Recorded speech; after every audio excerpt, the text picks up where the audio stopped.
সালামু আলাইকুম প্রিয় শিক্ষার্থী, আশা করি তোমরা ভালো আছো। আলহামদুলিল্লাহ, আমিও তোমাদের দোয়ায় ভালো আছি।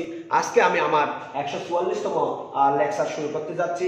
আমার 144তম লেকচার শুরু করার পূর্বে তোমাদের প্রতি আহ্বান রাখবো আমার ইউটিউব চ্যানেল ফ্লার্ক ভিডি চ্যানেলটি সাবস্ক্রাইব করে নেওয়ার জন্য। ফ্লার্ক ভিডি চ্যানেলটি সাবস্ক্রাইব করে নিলে তোমরা উপকৃত হবে। প্রিয় শিক্ষার্থী, আজকে একাদশ শ্রেণীর পদার্থবিজ্ঞান প্রথম পত্রের নিউটনীয় বলবিদ্যা অধ্যায় থেকে একটি নতুন টপিকস নিয়ে আলোচনা করব। আজকের আলোচনার প্রথম টপিকস হচ্ছে জড়তার ভ্রামক ও কৌণিক ভরবেগের মধ্যে সম্পর্ক। আমরা এর আগে জড়তার ভ্রামক এবং কৌণিক ভরবেগ কি জিনিস জেনেছি।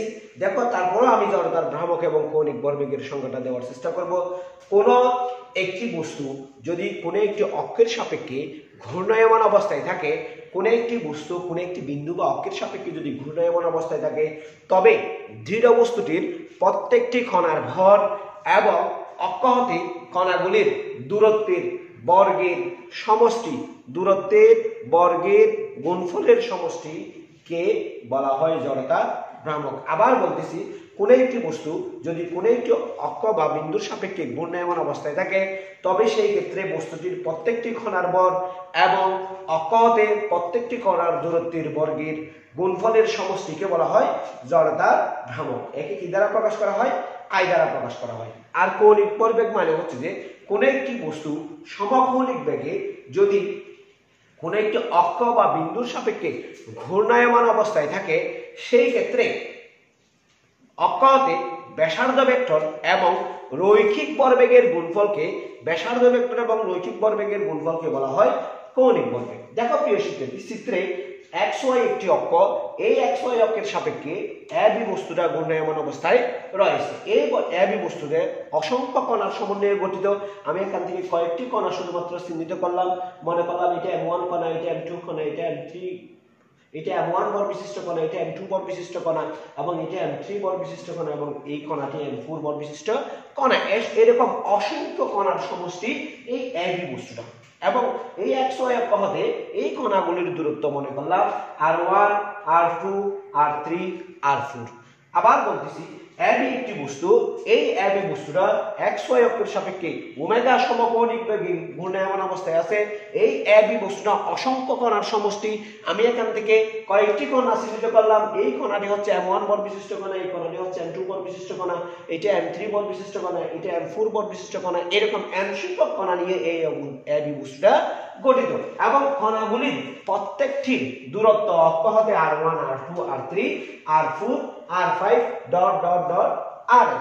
এবং দৃঢ় বস্তুটির প্রত্যেকটি কণার রৈখিক বেগ, দৃঢ় বস্তুটির প্রত্যেকটি কণার রৈখিক বেগ মনে করে নিলাম V1, V2, V3 dot dot dot Vn। দেখো, M1 ভর বিশিষ্ট কণার রৈখিক বেগ যদি V1 হয়, M1 ভর বিশিষ্ট কণার রৈখিক বেগ যদি V1 হয়, আমরা V1 সমান লিখতে পারি ওমেগা R1। কারণ আমরা জানি যে রৈখিক বেগ সমান কৌণিক বেগ ইনটু ব্যাসার্ধ ভেক্টর। কৌণিক বেগ ইনটু কি? অক্ষ কণাগুলির দূরত্ব, অক্ষ হতে কণাগুলির কি দূরত্ব বা ব্যাসার্ধ ভেক্টর। তাহলে আমরা রৈখিক ভরবেগ সমান লিখতে পারি, ভরবেগকে আমরা যদি ফি ধরি, তাহলে ফি সমান আমরা জানি যে mv। ফি সমান আমরা কি জানি? mv। তাহলে m1 ভর বিশিষ্ট কণার রৈখিক ভরবেগ হবে ফি1 সমান m1 v1। তাহলে m1 v1 লিখলাম। দেখো, ফি1 সমান হচ্ছে v1 সমান যদি ওমেগা r1 হয়, তাহলে ফি1 সমান হবে m1 ওমেগা r1। দেখো প্রিয় শিক্ষার্থী, যদি রৈখিক ভরবেগ m1 ওমেগা r1 হয়, তাহলে ঘূর্ণন অক্ষের সাপেক্ষে অর্থাৎ XY অক্ষের সাপেক্ষে m1 কণার কৌণিক ভরবেগ হবে L1। আমরা জানি যে কৌণিক ভরবেগকে L দ্বারা প্রকাশ করা হয়। তাহলে m1 ভর বিশিষ্ট কণার কৌণিক ভরবেগ হবে L1। L1 সমান আমরা বলছিলাম যে রৈখিক ভরবেগ ইনটু ব্যাসার্ধ ভেক্টর। তাহলে আমরা লিখতে পারি ফি1 r1। L1 সমান ফি1 r1। তাহলে ফি1 সমান আমরা এখান থেকে কি পাইছিলাম? দেখো, ফি1 সমান আমরা এখান থেকে পাইছিলাম m1 v1। তাহলে m1 v1, এখানে r1 আছে, তাহলে m1 v1 ইনটু r1। এখন দেখো, v1 এর মান আমরা জানি যে m1 v1 এর মান আমরা জানি যে m1 omega r1, m1 omega r1। তাহলে m1 v1 এর মান বসাই দিলাম m1 omega r1 into r1। তাহলে গুণ করলে কত পাবো? m1 omega r1 square. এটা হচ্ছে m1 ভর বিশিষ্ট কণার জন্য কৌণিক ভরবেগ পাইলাম m1 ওমেগা r1 স্কয়ার। একইভাবে যদি আমি m2 ভর বিশিষ্ট কণার জন্য কৌণিক ভরবেগ কল্পনা করি, সেই ক্ষেত্রে L2 সমান হবে m2 omega r2 square. m2 omega r2 square. m3 বল বিশিষ্ট কণার জন্য আমরা কৌণিক ভরবেগ পাবো L3 সমান m3 ওমেগা r3 স্কয়ার। এবং আমরা m4 m5 m6 dot dot dot mn কণার জন্য আমরা কি পাবো কৌণিক ভরবেগ পাবো। আমরা জানি যে কোন একটি বস্তুর মোট কৌণিক ভরবেগ সমান বস্তুর সংলগ্ন কণাগুলির কৌণিক ভরবেগের সমষ্টি। মোট কৌণিক ভরবেগ সমান বস্তু সংলগ্ন কণাগুলির কৌণিক ভরবেগের সমষ্টি। সেহেতু আমি যদি ওই একই বস্তুটার xy অক্ষের সাপেক্ষে টোটাল কৌণিক ভরবেগ L ধরি, L সমান আমরা পাবো L1 plus L2 plus L3 plus dot dot dot L। দেখো L1 এর মান আমরা পাইছিলাম m1 omega r1 square, L2 এর মান পাইছিলাম m2 omega r2 square plus L3 এর মান পাইছিলাম m3 omega r3 square plus dot dot dot plus ln omega rn square পাবো। দেখো এখানে আমরা L সমান, দেখো এখানে ওমেগা কমন যাচ্ছে, ওমেগাটা নিয়ে নিলাম, তাহলে থাকতেছে m1 r1 square plus m2 r2 square plus dot dot dot এরকম থাকবে। এখন দেখো L সমান আমরা লিখতে পারি ওমেগা। দেখো আমরা জানি যে কোন একটি দৃঢ় বস্তু কোন একটি অক্ষের সাপেক্ষে যদি ঘূর্ণায়মান অবস্থায় থাকে, ওই দৃঢ় বস্তুটির ভর, প্রত্যেকটি কণার ভর এবং ওই দৃঢ় বস্তুটির প্রত্যেকটি কণার অক্ষদের দূরত্বের বর্গের গুণফলের সমষ্টিকে বলি জড়তার ভ্রামক। তাহলে আমরা এটাকে এভাবে লিখতে পারি, দেখো summation of m r square, summation of কি r square m r square, বা L সমান ওমেগা i। কারণ আমরা জানি যে summation of m r square সমান i, summation of m r square সমান কি i, বা L সমান i ওমেগা। এটাই হচ্ছে জড়তার ভ্রামক এবং কৌণিক ভরবেগের মধ্যে সম্পর্ক। জড়তার ভ্রামক এবং কার মধ্যে সম্পর্ক? কৌণিক ভরবেগের মধ্যে সম্পর্ক, বা আমরা এটাকে বলতে পারি জড়তার ভ্রামক এবং কৌণিক ভরবেগ এবং কৌণিক বেগের মধ্যে সম্পর্ক। যেমন এখানে কৌণিক বেগ সমাদ্রুতিতে সমকৌণিক বেগে ঘুরতেছে, সেটা আমরা এটাকে বলতে পারি কৌণিক ভরবেগ এবং কার মধ্যে সম্পর্ক? জড়তার ভ্রামকের মধ্যে সম্পর্ক। দেখো প্রিয় শিক্ষার্থী, যদি ওমেগা সমান 1 একক হয়, ওমেগা সমান কত একক হয়? 1 একক হয়, তাহলে 1 নং সমীকরণ থেকে আমরা লিখতে পারি L সমান i। L সমান কি i। তাহলে আমরা এখান থেকে বলতে পারি একক কৌণিক বেগে ঘূর্ণায়মান, একক কৌণিক বেগে ঘূর্ণায়মান, দেখো একক কৌণিক বেগে ঘূর্ণায়মান কোন দৃঢ় বস্তুর জড়তার ভ্রামক, একক কৌণিক বেগে ঘূর্ণায়মান কোন দৃঢ় বস্তুর জড়তার ভ্রামক তার কৌণিক ভরবেগের সমান। তার কিসের সমান? কৌণিক ভরবেগের সমান। আশা করি প্রিয় শিক্ষার্থী তোমরা কৌণিক ভরবেগ এবং জড়তার ভ্রামকের মধ্যে সম্পর্ক বুঝতে পেরেছো। দেখো প্রিয় শিক্ষার্থী, আমরা এখন গতিশক্তি ও জড়তার ভ্রামকের মধ্যে সম্পর্ক স্থাপন করার চেষ্টা করব। গতিশক্তি মানে আমরা জানি কোনো একটি বস্তু গতিপ্রাপ্ত হওয়ার জন্য যে শক্তি লাভ করে সেটাকে আমরা বলি গতিশক্তি, এবং জড়তার ভ্রামক আমরা কিছুক্ষণ আগে আলোচনা করছি। দেখো AB একটি দৃঢ় বস্তু, এই AB দৃঢ় বস্তু xy অক্ষের সাপেক্ষে ওমেগা সমকৌণিক বেগে কি অবস্থায় আছে? ঘূর্ণায়মান অবস্থায় আছে। মনে করলাম AB দৃঢ় বস্তুটা অসংখ্য ছোট ছোট কণার সমন্বয়ে গঠিত, এবং এই অসংখ্য ছোট ছোট কণার প্রত্যেকটির ভর কল্পনা করলাম m1 m2 m3 dot dot dot mn। যদি m সংখ্যক কণা থাকে তাহলে সর্বশেষ কণাটির ভর হবে mn। এখন দেখো এই বস্তুটি যেহেতু xy অক্ষের সাপেক্ষে ঘুরতেছে, সেহেতু এই বস্তুর প্রত্যেকটি কণার xy অক্ষ হতে দূরত্ব হবে r1 r2 r3 rn। অর্থাৎ m1 কণার দূরত্ব xy অক্ষ হতে, r1 m2 কণার দূরত্ব r2 m3 কণার দূরত্ব r3, এভাবে mn তম কণার দূরত্ব হবে rn। এখন মনে করে নিলাম এই কণাগুলি প্রত্যেকটি কণার রৈখিক বেগ v1 v2 v3 dot dot dot vn। দেখো আমরা জানি যে কোন বস্তুর গতিশক্তি বস্তুটির ভর এবং বেগের বর্গের গুণফলের সমষ্টির অর্ধেক। আবার বলতেছি, কোন একটি বস্তুর গতিশক্তি বস্তুটির ভর এবং তার বেগের বর্গের গুণফলের সমষ্টির অর্ধেক, গুণফলের সমষ্টির অর্ধেক। অর্থাৎ কোন বস্তুর ভর যদি m হয়, বেগ যদি v হয়, তাহলে গতিশক্তি E সমান হবে half M V square, half M V square. দেখো প্রিয় শিক্ষার্থী, তাহলে m1 বল বিশিষ্ট কণার গতিশক্তি E1 হবে। যেহেতু m1 বল বিশিষ্ট কণা, সেহেতু গতিশক্তি আমি কি ধরলাম, E1 ধরলাম। E1 সমান হবে হাফ এম v1 স্কয়ার।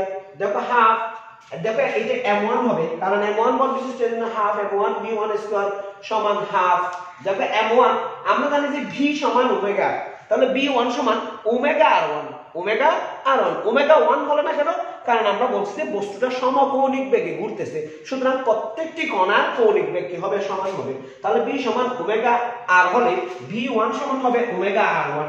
আমি এখানে v1 এর মান বসাই দিলাম, তাহলে half m1 omega r1 whole square. তাহলে আমরা এটা পাবো half m1 omega square r1 square. Omega square কি স্কয়ার, r1 স্কয়ার। দেখো প্রিয় শিক্ষার্থী, একইভাবে m2 বল বিশিষ্ট কণার গতিশক্তি হবে E2 সমান half m2 omega r2 square. m3 বল বিশিষ্ট কণার গতিশক্তি হবে E3 হাফ, E3 সমান half m3 omega r3 square. দেখো প্রিয় শিক্ষার্থী, এভাবে m4 m5 m6 dot dot dot mn বল বিশিষ্ট কণার গতিশক্তি আমরা পাবো। আমরা জানি যে কোন বস্তুর মোট গতিশক্তি বস্তুটির প্রত্যেকটি কণার গতিশক্তির সমষ্টির সমান। সেহেতু মোট গতিশক্তিকে যদি E দ্বারা প্রকাশ করি, E সমান আমরা পাবো E1 plus E2 plus E3 plus dot dot dot n পর্যন্ত। দেখো আমি E1 এর মান বসাইলাম half m1 omega r1 square, E2 এর মান বসাইলাম half m2 omega r2 square, E3 এর মান বসাইলাম half m3 omega r3 square, এভাবে plus dot dot dot n পর্যন্ত যাবে। দেখো এখানে কি কি কমন যাচ্ছে, হাফ কমন যাচ্ছে, প্রত্যেকটিতে হাফ আছে এবং প্রত্যেকটিতে ওমেগা আছে। সেটা আমি হাফ ওমেগা স্কয়ার যদি কমন নিয়ে নিই, হাফ ওমেগা স্কয়ার যদি কমন নিয়ে নিই, দেখো এগুলি তো স্কয়ার হবে, সবগুলিতে স্কয়ার হবে।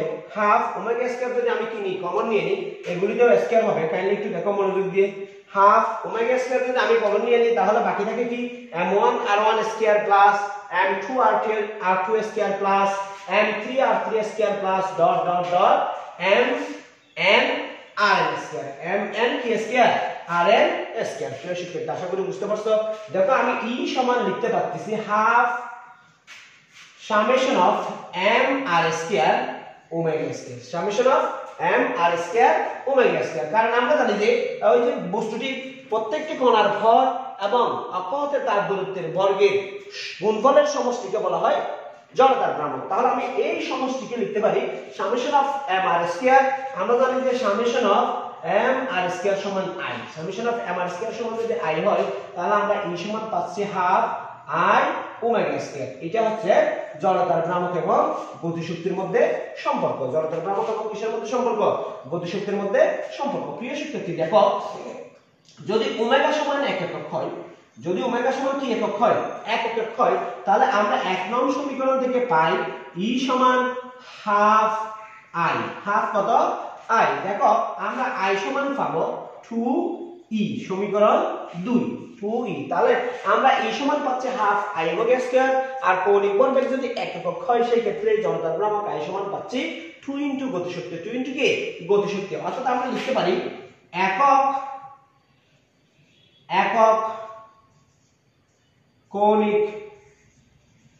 কৌণিক বেগে ঘূর্ণায়মান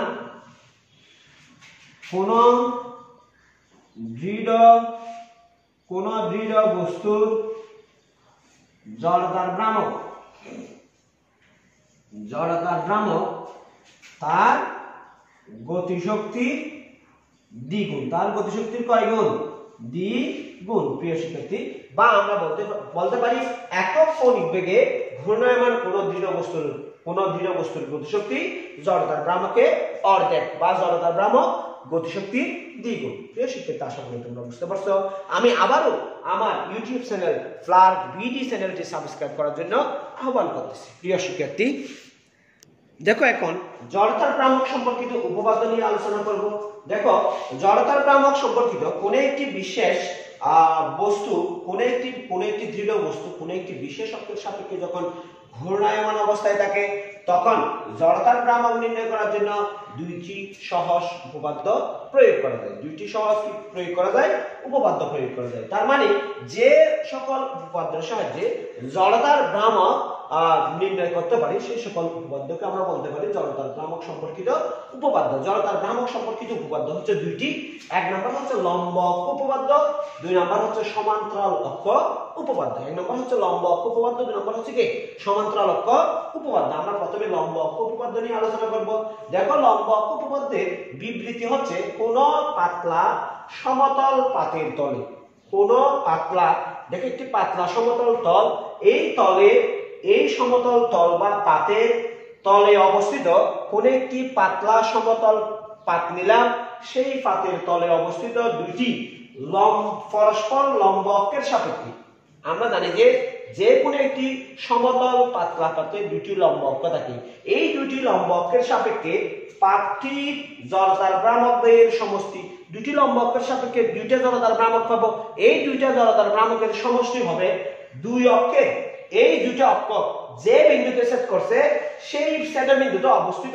ওই ছেদবিন্দুতে যদি আমরা কোনো একটি লম্ব অক্ষ কল্পনা করি, ওই লম্ব অক্ষের সাপেক্ষে পাতটির জড়তার ভ্রামকের সমান। আবার বলতেছি, কোন একটি পাতলা পাত, ওই পাতলা পাতে দুইটি লম্ব অক্ষ, ওই দুইটি লম্ব অক্ষের সাপেক্ষে যদি পাতলা পাতের জড়তার দুইটা ভ্রামক পাই, তাহলে ওই দুইটা ভ্রামকের সমষ্টি ওই দুইটা লম্ব অক্ষ যে বিন্দুতে ছেদ করছে সেই বিন্দুতে ফাতের উপর যদি একটি লম্ব টানি, সেই লম্ব তলের সাপেক্ষে জড়তার ভ্রামকের সমান হবে। দেখো আমি মনে করলাম XY তলে একটি পাতলা ফাত আছে। এই ফাতের উপর কোন একটা বিন্দু ফি, এই ফি বিন্দু x অক্ষ হতে y একক দূরে এবং y অক্ষ হতে x একক দূরে। দেখো এই ফাতটি, এই পাতলা ফাতটি দুইটি লম্ব অক্ষ আছে UX এবং UY, UX এবং UY।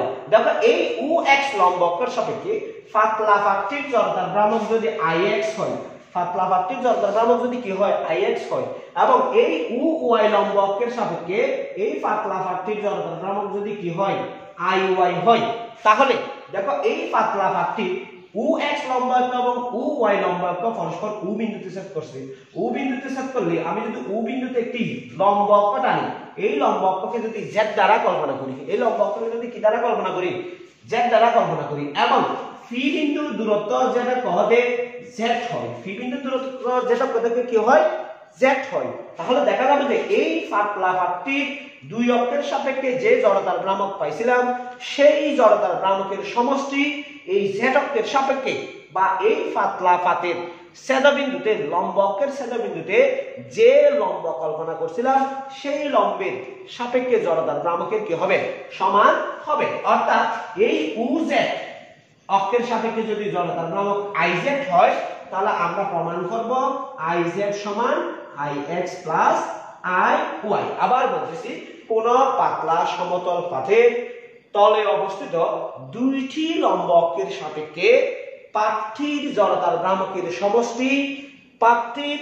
লম্ব অক্ষের ছেদবিন্দুতে অবস্থিত লম্ব অক্ষের সাপেক্ষে পাতটির জড়তার ভ্রামকের কি হবে সমান হবে। অর্থাৎ XY অক্ষের সাপেক্ষে পাতটির জড়তার ভ্রামক এর সমষ্টি XY অক্ষের সাপেক্ষে পাতটির জড়তার ভ্রামকের সমষ্টি Z অক্ষের সাপেক্ষে পাতটির জড়তার ভ্রামকের কি হবে সমান হবে। আমরা একটু প্রমাণ করার চেষ্টা করব। দেখো আমরা কিভাবে প্রমাণ করব। আমরা একটি সমতল পাত নিলাম, এই পাতের দুটি লম্ব অক্ষ UX এবং UY কল্পনা করলাম। আমরা পেলাম যে এই UX এবং UY অক্ষ পরস্পর U বিন্দুতে ছেদ করছে। তাহলে পাতলা পাতটির উপর আমি একটি ওই ছেদবিন্দু U তে UZ লম্ব কল্পনা করলাম, UZ লম্ব কল্পনা করলাম। দেখো এই পাতলা পাতটির উপর যে কোনো একটি বিন্দু ফি নিলাম, এই ফি বিন্দুর দূরত্ব, এই ফি বিন্দুর দূরত্ব X অক্ষ হতে ফি বিন্দুর দূরত্ব হবে X অক্ষ হতে ফি বিন্দুর দূরত্ব কল্পনা করলাম Y অক্ষ হতে ফি বিন্দুর দূরত্ব কল্পনা করলাম কি X, এবং X অক্ষের সাপেক্ষে পাতটির জড়তার ভ্রামক যদি IX হয়, X অক্ষের সাপেক্ষে পাতটির জড়তার ভ্রামক যদি কি হয় IX হয়, তাহলে আমরা লিখতে পারি IX সমান my স্কয়ার। m কি স্কয়ার y স্কয়ার। কেন my স্কয়ার লিখলাম, কেন প্রিয় শিক্ষার্থী my স্কয়ার লিখলাম?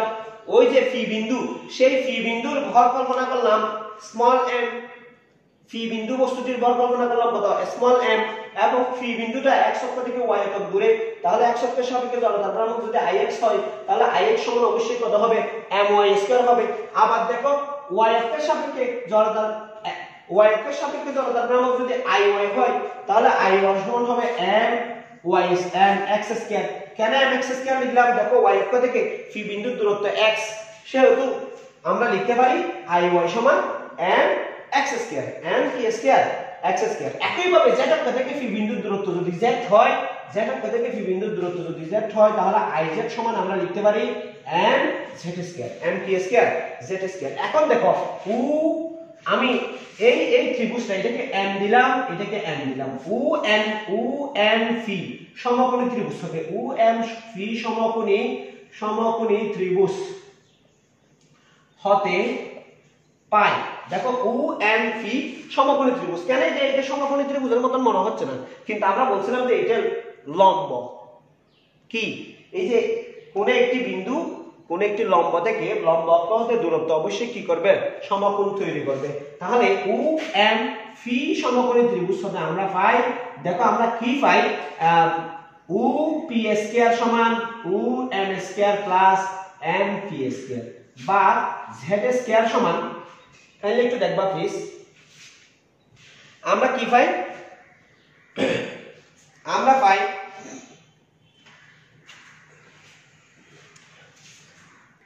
দেখো তাহলে আমরা Z² সমান কি পাচ্ছি x² plus y², x² plus কি স্কয়ার y²।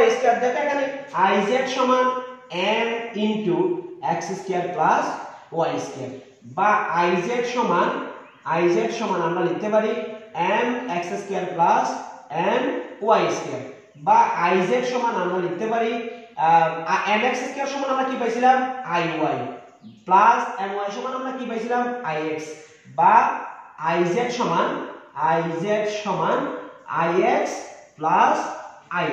অর্থাৎ যে কোনো একটি পাতলা পাতের দুইটি লম্ব অক্ষের সাপেক্ষে জড়তার ভ্রামকের সমষ্টি পাতলা পাতে ওই লম্ব অক্ষ দ্বয়ের ছেদবিন্দুতে যদি আরেকটি লম্ব অঙ্কন করি সেই লম্বের সাপেক্ষে জড়তার ভ্রামকের সমষ্টি সমান হবে। প্রিয় শিক্ষার্থী, আশা করি তোমরা জড়তার ভ্রামক সম্পর্কিত লম্ব অক্ষ উপপাদ্যটি বুঝতে পারছো। প্রিয় শিক্ষার্থী, আমরা এখন একটা গাণিতিক সমস্যার সমাধান করার চেষ্টা করব। দেখো একটি বস্তু প্রতি মিনিটে 1.5 মিটার ব্যাসার্ধের বৃত্তাকার পথে 120 বার ঘুরলে ভর এর রৈখিক বেগ কত? আবার বলতেছি, কোন একটি বস্তু প্রতি মিনিটে 1.5 মিটার ব্যাসার্ধের বৃত্তাকার পথে 120 বার ঘুরলে এর রৈখিক বেগ কত? যদি বস্তুটির ভর 20 গ্রাম হয় তাহলে কৌণিক ভরবেগ কত হবে? দেখো প্রিয় শিক্ষার্থী, আমরা প্রথমে রৈখিক বেগ বের করার চেষ্টা করব। রৈখিক বেগ v সমান আমরা জানি যে রৈখিক বেগ v সমান আমরা জানি যে ওমেগা r। দেখো এখানে ওমেগা r, এখানে ওমেগার কোনো মান দেয়া নেই, এখানে ঘূর্ণন সংখ্যা দেয়া আছে ক্যাপিটাল N, সময় দেয়া আছে t, তাহলে আমরা এরকম একটা সমীকরণ পাই। দেখো ওমেগা সমান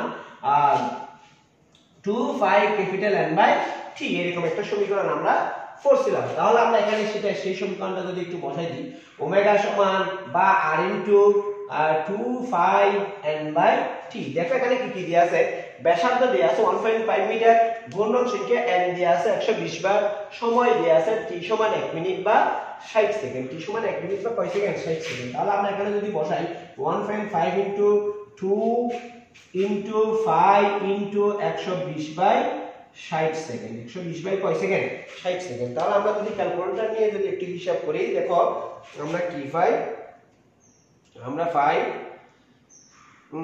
5 ইনটু